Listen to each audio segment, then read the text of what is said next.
سرسری طور پر لوگ گزر گئے ہیں. محاورتاً جب بھی آتا ہے معاملہ لہو لعب لعب و لہو، وہ تو 4 جگہ ہے، یہاں 3 الفاظ مزید آئے ہیں، اور ترکیب کیا؟ پہلے لعب ہے پھر لہو ہے. سورہ عنکبوت میں لہو و لعب یہ در حقیقت ایک طرح سے محاورے کی شکل اختیار کر گیا، تماشا اور کھیل، لیکن نہیں، یہاں ترتیب کچھ اور ہے. اس پر اگر آپ غور کریں گے تو یہ ایک عجیب سا نقشہ سامنے آتا ہے. حیات دنیاوی کے 5 ادوار، جن میں سے ہر دور میں ایک شے انتہائی اہم ہوتی ہے، توجہ کا مرکز بنی ہوتی ہے. ابتدائی دور ہے، بالکل بچہ بھی ہے، کھیل، بس لائف، اس کے سوا اسے کوئی زندگی سے سروکار ہی نہیں.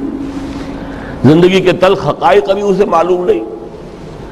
بھوک لگی تو رو پڑے، ماں نے دودھ پلانا ہے، کھلانا ہے، ان سے تو کچھ نہیں کرنا اس نے، وہ لعب، کھیل. لیکن تھوڑا سا آگے چلتے ہیں، ٹین ایجر سٹیج میں جب داخل ہوتا ہے آدمی تو اب وہ نرا کھیل، معصومانہ کھیل نہیں رہتا، اس میں تلذذ، سینشول گریٹیفیکیشن کا عنصر شامل ہو جاتا ہے. اب اس کے کہا لہو. اعلموا انما الحیات الدنیا لعب و لہو.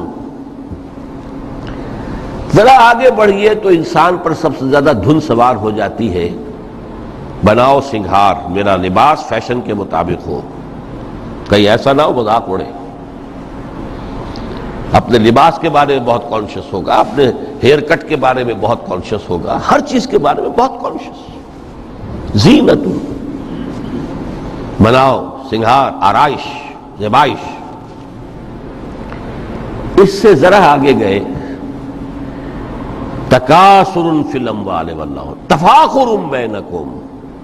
یہ سمجھیے کہ تقریباً 30 برس کی عمر جب انسان کی ہوتی ہے، اب فخر، تفاخر، یا دولت پر فخر ہوگا، یا نسب پر فخر ہوگا، یا اپنی کسی سیاسی حیثیت پر فخر ہوگا، اپنی چودراہٹ پر فخر ہوگا. تفاخر بینکم،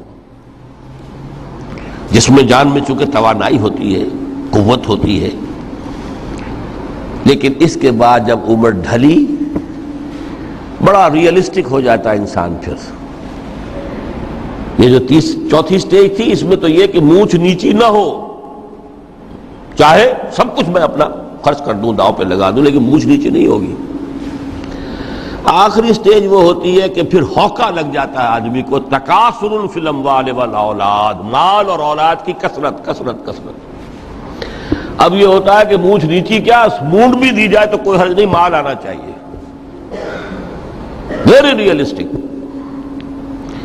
اور اسی حال میں انسان ہوتا ہے. آخری پارے کی صورت نے پھر اس میں ایڈ کر کے اس کے اوپر مہر لگا دی، الہاکم التکاثر حتی زرتم المقابر. یہ تکاثر جو ہے پیچھا نہیں چھوڑتا. اتنی دولت بھی ہے کہ آپ کی 10 نسلیں کھا سکے اطمینان سے بیٹھ کر، تب بھی صبر نہیں ہوتا. بڑے میاں کی ٹانگیں جو ہیں وہ قبر میں لٹکی ہوئی ہیں، لیکن تکاثر جو ہے، تکاثر مال، وہ پیچھا نہیں چھوڑتا. حتی زرتم المقابر، یہاں تک کہ قبر تک جا پہنچے، قبر میں اتار دیا جائے. جب تک ٹانگیں صرف لٹکی ہوئی ہیں اس وقت تک نہیں. اس کے بعد تشبیہ دی ہے کہ یہ حیات دنیاوی کا جو ایک سائیکل ہے، اعلموا انما الحیات الدنیا لعب و لہو و زینت و تفاخر بینکم و تکاثر فی الاموال والاولاد. اب اس کو کمپیئر کیا ہے پلانٹ کنگڈم میں جو سائیکل چل رہا ہے. یہ ہمارا سائیکل ہے 60-70 برس کا. بچہ پیدا ہوا، خوشیاں منائی گئیں، پھر وہ لڑکپن سے، پھر ٹین ایجر سٹیج سے، پھر جوانی ہے، پھر ادھیڑ عمر ہے، اور پھر بڑھاپا ہے، اور پھر قبر میں اتارا جانا ہے. لیکن یہ کہ پلانٹ کنگڈم میں سائیکل چلتی ہے. کمثل غیث اعجب الکفار نباتہ ثم یہیج فتراہ مصفرا ثم یکون حطاما. یہ 4 سٹیج ہیں. جیسے بارش برستی ہے تو سبزہ نمودار ہوتا ہے، اور کاشتکار کو بڑا اچھا لگتا ہے، اس نے بیج بویا تھا، اس نے محنت کی تھی، اس نے ہل چلایا تھا، اعجب الکفار نباتہ، اس کو بہت اچھا لگتا ہے، دل باغ باغ ہو جاتا ہے، جیسے آپ کے یہاں بیٹا ہوا پوتا ہوا خوشیاں مناتے ہیں۔ کمثل غیث اعجب الکفار نباتہ ثم یہیج، پھر وہ فصل اپنی پوری قوت کو پہنچتی، فصل لہرا رہی ہے،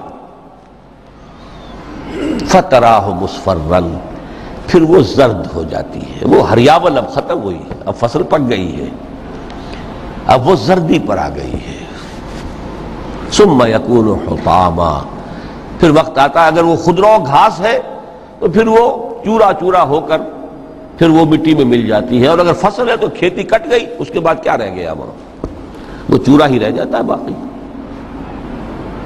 یہ لائف کا سائیکل چل رہا ہے، 3 مہینے کا ہو 4 مہینے کا ہو، یہ ہے پلانٹ کنگڈم کا، وہ ہے سائیکل انسانی زندگی کا۔ اب فرمائی ٹیپ کی بات جو ہے، وَفِي الْآخِرَةِ عَذَابٌ شَدِيدٌ وَمَغْفِرَةٌ مِّنَ اللَّهِ وَرِضْوَانٌ۔ دیکھو دنیا کی زندگی تو ان سٹیجز سے ہو کر گزری جانی ہے، جو پیدا ہوا ہے اس پر بڑھاپا بھی آئے گا، موت بھی آئے گی۔ کل نفس ذائقۃ الموت، جو سورہ آل عمران کی 185ویں آیت کا پہلا جملہ تھا، ہر انسان کو جو پیدا ہوا موت آنی ہے۔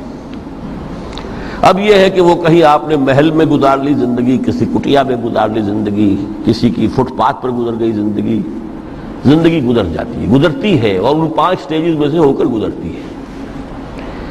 آپ گندی گلیوں میں بچوں کو کھیلتے ہوئے دیکھتے ہیں، وہ بھی کھیل رہے ہوتے ہیں، نالیوں کے پانی کے اندر کھیل رہے ہوتے ہیں، ان کا بھی کھیل ہے، گندے جوڑ میں کھیل رہے ہوتے ہیں، وہ تو ہے زندگی کی وہ سٹیج جو ہے کھیل کی ہے۔ کسی کے پاس بڑے قیمتی کھلونے ہیں ان سے کھیل رہا ہے، کوئی اس طرح گلی ڈنڈا کھیل رہا ہے یا کچھ اور کھیل رہا ہے، لیکن وہ 5 سٹیجز تو آئیں گی۔ اعلموا انما الحیاۃ الدنیا لعب ولہو وزینۃ وتفاخر بینکم وتکاثر فی الاموال والاولاد کمثل غیث اعجب الکفار نباتہ ثم یہیج فتراہ مصفرا ثم یکون حطاما وفی الآخرۃ عذاب شدید ومغفرۃ من اللہ ورضوان۔ آخرت میں جا کر یہ بائیفرکیشن ہو جانی ہے، یا تو شدید عذاب اور یا اللہ کی مغفرت اور رضا۔ Now the choice is yours، اما شاکرا و اما کفورا، فیصلہ تم خود کر لو۔ وما الحیات الدنیا الا متاع الغرور، یہاں بھی آخری الفاظ وہ ہے کہ دنیا کی زندگی دھوکے کے سوا کچھ نہیں۔ کیوں؟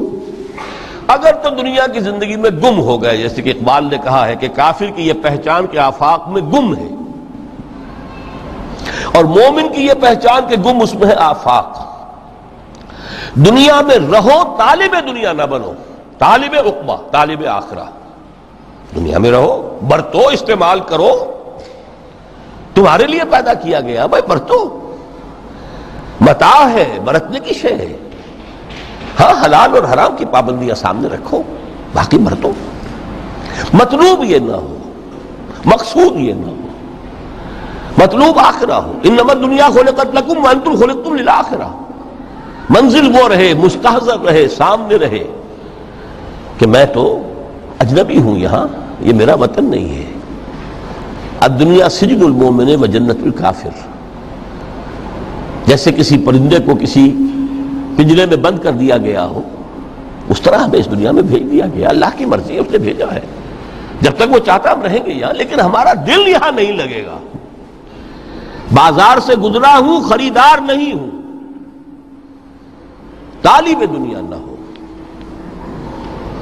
تب تو یہ کوئی دھوکے کا سودا نہیں، وطن نہیں، بالکل نہیں۔ حضور نے خود فرمایا مجھے تمہاری اس دنیا میں سے فلاں فلاں چیزیں بہت پسند ہیں، اور کس قدر ریئلسٹک ہیں۔ آپ نے عورتوں کے بارے میں فرمایا مجھے اس دنیا سے پسند ہے عورت، کوئی تصنع اور کوئی بھی تکلف اور کوئی خلاف فطرت بات نہیں کی محمد رسول اللہ صلی اللہ علیہ وسلم۔ آنکھوں کی ٹھنڈک میری نماز میں ہے، مجھے خوشبو پسند ہے، عورت کی طرف بھی آپ کا رجحان تھا۔